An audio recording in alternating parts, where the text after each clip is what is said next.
I'm Don Ewald, also known as the Balloon Chef. We're here at the On the Border restaurant in Escondido, California, making some balloons for the kids. Come on in and let's see what we can do. I want a Superman, a superhero. What's your name? Christopher. Nice name. Where'd you buy it? Really? Are you serious? A toy like you and you're only 4 years old? I don't believe it. Are you serious? You're kidding me, aren't you? Huh? You are kidding me, aren't you?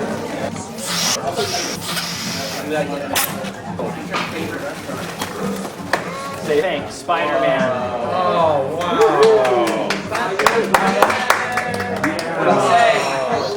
You are so welcome. Yeah, we want to do a doggy for you, bud? Hello, this is Don Ewald, the Balloon Chef. Now we're in the studio and I'd like to show you how to do two simple things. Actually, a lot of people seem to have a hard time with both of these steps. So let me show you first of all how to blow up a balloon and then how to tie it off. The first step you need to do is make sure you don't try to stretch any balloons. Stretching isn't going to help at all. What you want to do is just try to blow up a real small part of the balloon. When you put it in your mouth, just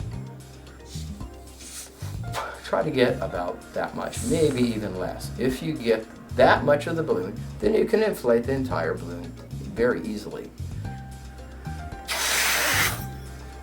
There you are.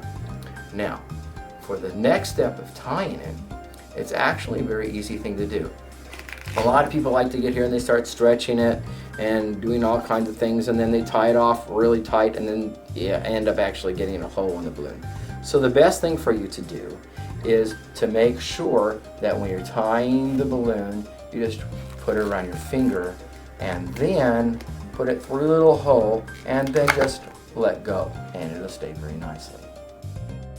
Okay, now that you know how to inflate and to tie off a balloon, I want to take you through the basic steps of how to make a dog. Now,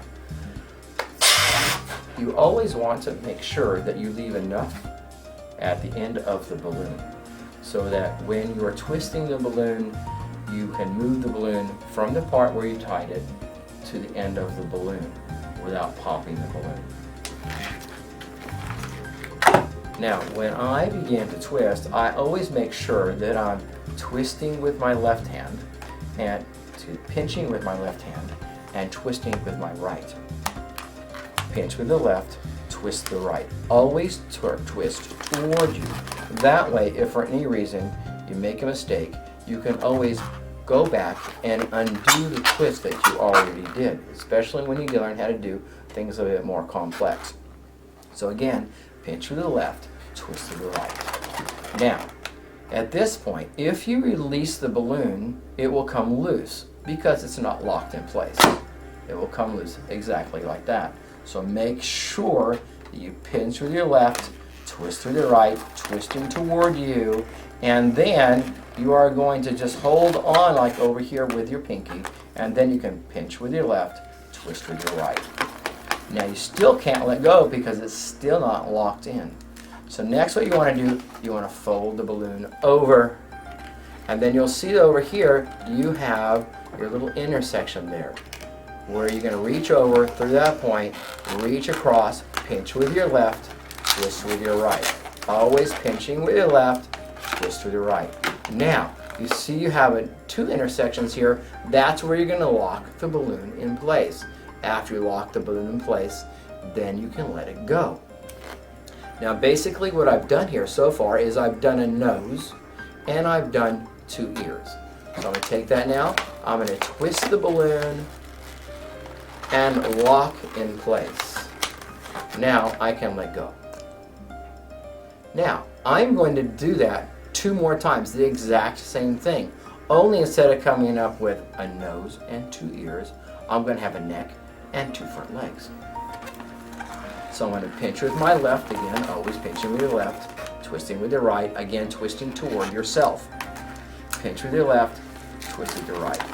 Fold it over, and there we have that little juncture right there again, and we're going to make another one right over here so that we can lock it right into place. So you're going to pinch with your left, twist with your right. Now you can lock again, And there you go. Now you have the nose, the 2 ears, and then you have a neck and the front legs. Now, we're going to repeat that process one more time. But this time, because we're going to put the body on the dog, we're going to make that first twist, that first bubble, a little bit bigger. Pinch with the left, twist with the right. Okay, and again, not letting go yet because you haven't locked it into place. Pinch with the left, twist with the right. Fold over, pinch with the left, twist with the right, and then lock.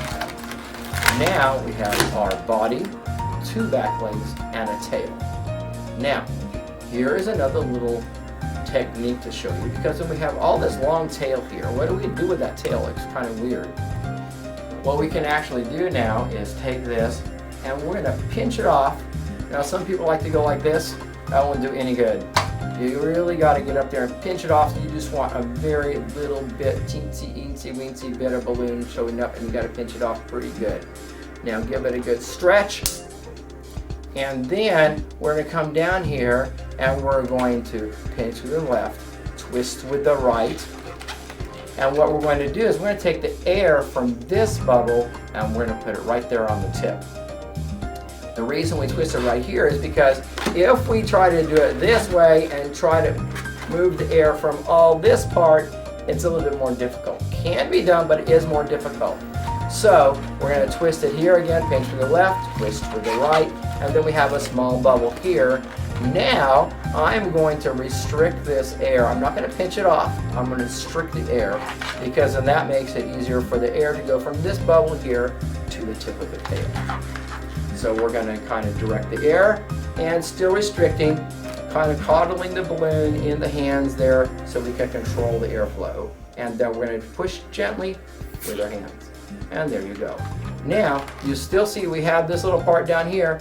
I am going to now let that go, and you can hardly tell that it was even twisted there at all. So there's how to do a basic dog. Yeah, I've actually made a dog for a dog before, because working at the Embarcadero Park behind Seaport Village, I had these people come up with little doggies and little sweaters and everything, and they want a dog for the dog. So it's so funny, but it does happen.